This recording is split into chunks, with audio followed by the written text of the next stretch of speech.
পঞ্চগড়ে হঠাৎ করেই বেড়েছে হাম আতঙ্ক। রোগীর স্বজনদের অভিযোগ, মারাত্মক সংক্রামক এই রোগের প্রাদুর্ভাব রোধে হাসপাতালগুলোর নেই কোনো বিশেষ ব্যবস্থা। বিস্তারিত জানাতে পঞ্চগড় আধুনিক সদর হাসপাতাল থেকে সরাসরি যুক্ত হচ্ছেন প্রতিনিধি সিদ্ধার্থ কর্মকার। সিদ্ধার্থ, এই যে হামের প্রাদুর্ভাব দেখা দিচ্ছে সারা দেশ জুড়ে বিভিন্ন জেলায়, হাসপাতাল ঘুরে কি অবস্থা দেখতে পাচ্ছেন এবং রোগীরা যে স্বজনেরা যে অভিযোগগুলো করছেন সে সম্পর্কে কি জানাবেন?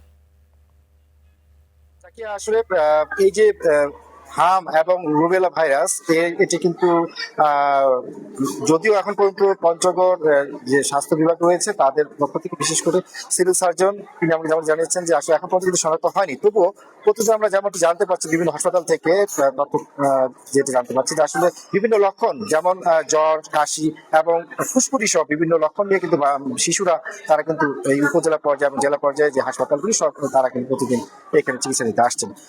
যদিও কর্তৃপক্ষ বলছেন যে তারা ব্যবস্থা রেখেছেন আলাদা, তবে যারা অভিভাবক রয়েছেন তারা যেমনটি অভিযোগ করছেন যে আসলে এখানে হাম যেহেতু একটি সংক্রামক রোগ এবং চরমভাবে এটি কিন্তু খুব দ্রুত ছড়িয়ে পড়তে পারে আক্রান্ত শিশু থেকে অন্যান্য শিশুদের কাছে। তো অভিভাবকরা যেমনটি বলছেন যে আসলে আলাদা কোনো ব্যবস্থা নেই এবং পঞ্চগড় এখানে আধুনিক সদর হাসপাতালের যিনি রয়েছেন আবাসিক যিনি চিকিৎসক রয়েছেন তিনি আমাকে যেমনটি জানিয়েছেন ডাক্তার মাসুদ, তিনি আমাকে যেমনটি জানিয়েছেন যে তারা আসলে আলাদা একটি ওয়ার্ড তারা করছেন এবং যেখানে তারা 4টি বেড তারা কিন্তু রেখেছেন এবং তারা যেমনটি বলছেন যে শিশুদের কিন্তু সেখানে আলাদা চিকিৎসা দেওয়া হচ্ছে। তো একজন অভিভাবকের সাথে আমি কথা বলতে চাই, একটু জানাবেন।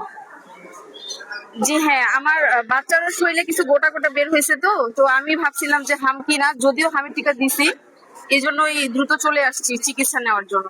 তো এখানে আসে ডাক্তারকে দেখাইলাম, উনি বললো যে না, এটা হাম না, স্ক্যাবিস। তো আমার মনে হয় এখানে অনেক বাচ্চাই আসছে, যদি কোনো বাচ্চার যদি হাম থেকেও থাকে তা আমার তো মনে হয় হসপিটালে তেমন কোনো ব্যবস্থা নেই। তো আমি চাই যে এটা হচ্ছে দ্রুত যেন ব্যবস্থা নেওয়া হয়, হসপিটালে যেন এরকম কোনো জায়গা থাকে যেন বাচ্চারা যেন চিকিৎসা ভালো মতো পায় আর কি। ধন্যবাদ আপনাকে। তিনি যেমনটি জানাচ্ছিলেন যে আসলে এনার মতো সাধারণ যারা রয়েছেন রোগী তাদের শিশুদের অভিভাবক তারা যেমন জানাচ্ছেন যেন আলাদাভাবে একটি যেন শাখা করা হয়, হামের রোগীদের বাচ্চাদের যেন আলাদাভাবে চিকিৎসা করা হয়, যেন অন্যান্য শিশুদের মধ্যে এই হামের যে ভাইরাস সেটি যেন সংক্রমিত না হতে না পারে। এই ছিল আমার কাছে।